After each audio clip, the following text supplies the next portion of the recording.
తెలంగాణలో లోక్సభ ఎన్నికల పోలింగ్ ప్రశాంతంగా కొనసాగుతోంది. ఓటు హక్కు వినియోగించుకునేందుకు పోలింగ్ కేంద్రాలకు తరలి వస్తున్నారు ఓటర్లు.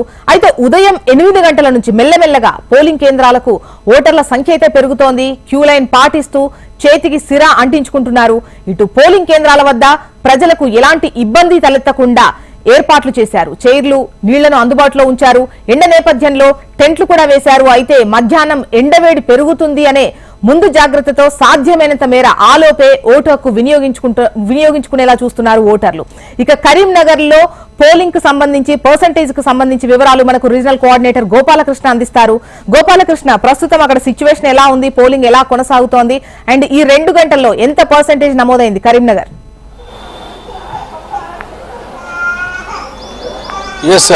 పోలింగ్ చాలా ప్రశాంతంగా కొనసాగుతుందని చెప్పొచ్చు. అక్కడక్కడ ఈవీఎంలు మొరాయించడం మినహా మిగతా అంతా కూడా ప్రశాంతంగా కొనసాగుతుందని చెప్పొచ్చు. కరీంనగర్లోని సప్తగిరి కాలనీ ప్రాంతాల్లోనూ పోలింగ్ కేంద్రంలో ఈవీఎం మొదట మొరాయించింది. దీంతో కాస్త ఆలస్యంగా పోలింగ్ ప్రారంభమైంది. అలాగే రాజన్న సిరిసిల్ల జిల్లాలో కూడా ఇదే సిచ్యువేషన్ కనబడింది. అక్కడ కూడా కేంద్రంలో పోలింగ్ గంట ఆలస్యంగా ప్రారంభమైంది. అక్కడక్కడ ఇలాంటి ఘటనలు కనిపిస్తాయి. కానీ మళ్ళీ ఈవీఎంలు పునరుద్ధరించిన తర్వాత పోలింగ్ ప్రశాంతంగా కొనసాగుతుందని చెప్పొచ్చు. ఇక కరీంనగర్లో 2 గంటలు అంటే ఉదయం 9 గంటల వరకు, 7 గంటల నుంచి 9 గంటల వరకు 10% పోలింగ్ నమోదైంది. 10.01% కరీంనగర్ పార్లమెంట్ సెగ్మెంట్ అంతా కూడా పోలింగ్ నమోదైనట్టుగా అధికారులు చెప్తున్నారు. ఇక పెద్దపల్లి పార్లమెంట్ సెగ్మెంట్ కి సంబంధించి 9.69% పోలింగ్ నమోదైంది. ఇక ఇటు నిజామాబాద్ చూస్తే నిజామాబాద్ లోను 10.69% పోలింగ్ శాతం నమోదైంది. అంటే ఓవరాల్ గా చూస్తే దాదాపుగా సరాసరిన చూస్తే మాత్రం ఈ 2 గంటలు ఉదయం 7 గంటల నుంచి 9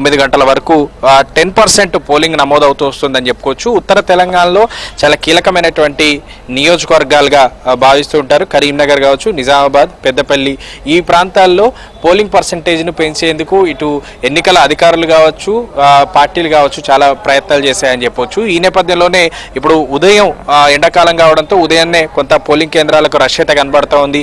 ఉదయం 6:30 నుంచి పోలింగ్ కేంద్రాల్లో వచ్చి ఉన్న వాళ్ళు ఉన్నారు. 7 గంటలకు పోలింగ్ ప్రారంభం కావాలని తమ ఓటు హక్కును వినియోగించుకొని కాస్త వాతావరణం చల్లగా ఉన్నటువంటి సమయంలోనే వెళ్ళిపోదాం అనేటువంటి వాళ్ళు చాలా మంది కనబడుతున్నారు. నేను కరీంనగర్లో పోలింగ్ కేంద్రంలో ఉన్నాను. మీరు చూడొచ్చు, కొంత వాతావరణం అనుకూలిస్తూ ఉండడంతో పోలింగ్ కేంద్రాలకైతే రష్ పెరుగుతోందని చెప్పుకోవచ్చు. 10% పోలింగ్ అంటే కరీంనగర్ పార్లమెంట్ సెగ్మెంట్ లో పెద్ద విషయం అని చెప్పుకోవచ్చు. ఎందుకంటే 18 లక్షల మంది ఓటర్లు ఉన్నారు. సుమారుగా 17,80,000 మంది ఓటర్లు కరీంనగర్ పార్లమెంట్ సెగ్మెంట్ లో ఉన్నారు. సో వాళ్ళందరూ కూడా ఓటు హక్కు వినియోగించుకునేటువంటి అవకాశం ఉంటుంది. కానీ 10% నమోదైంది. సో హ్యూజ్ ఓట్ బ్యాంక్ అనేది చెప్పుకోవచ్చు. ఇప్పటి వరకు పర్సెంటేజ్ అని చెప్పాలి. ఎందుకంటే 2 గంటల్లోనే ఇంత నమోదైందంటే డెఫినెట్ గా పెరిగేటువంటి అవకాశాలు ఉంటాయని అంచనా వేస్తున్నారు. కానీ ఎండ తీవ్రత ఉన్నటువంటి నేపథ్యంలో మధ్యాహ్నం 11 నుంచి 3 గంటల వరకు ఖచ్చితంగా కొంత మందకొడిగా సాగేటువంటి అవకాశాలు ఉంటాయి. ఆ తర్వాత పోలింగ్ పర్సెంటేజ్ పెరగడం, అలాగే ఓటర్లకు అనుకూలంగా ఉండేందుకు ఇప్పటికే ఈసీ 1 గంట అనుమతి ఇచ్చింది. 5 గంటల వరకు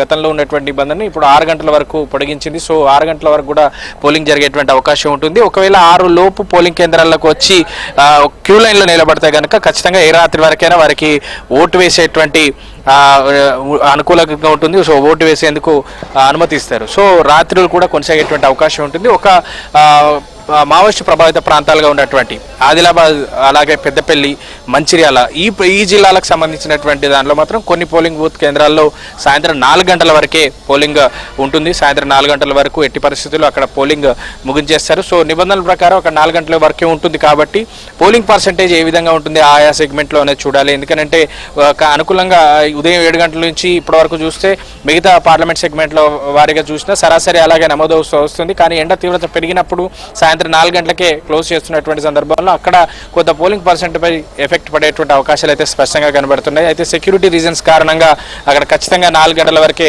పోలింగ్ కొనసాగించాలని ఈసీ నిర్ణయించింది. మరోవైపు పారామిలిటరీ బలగాలతో అక్కడ పెద్ద ఎత్తున భద్రత కూడా ఏర్పాటు చేసింది. ఇక మిగతా చోట్ల అన్న చోట్ల కూడా చాలా ప్రశాంతమైనటువంటి వాతావరణంలో పోలింగ్ అయితే కొనసాగుతుంది. పోలింగ్లో పాల్గొంటున్నటువంటి ఓటర్లందరూ కూడా ఉత్సాహంగా వస్తున్నారు. మరోవైపు ఈ ఎన్నికల్లో పోటీ చేసినటువంటి అభ్యర్థులు కూడా తమ కుటుంబ సమేతంగా వచ్చి ఓట్లు వేశారు. ప్రతి ఒక్కరు ఓటు వేయాలంటూ వాళ్ళు కూడా విజ్ఞప్తి చేస్తున్నటువంటి పరిస్థితులు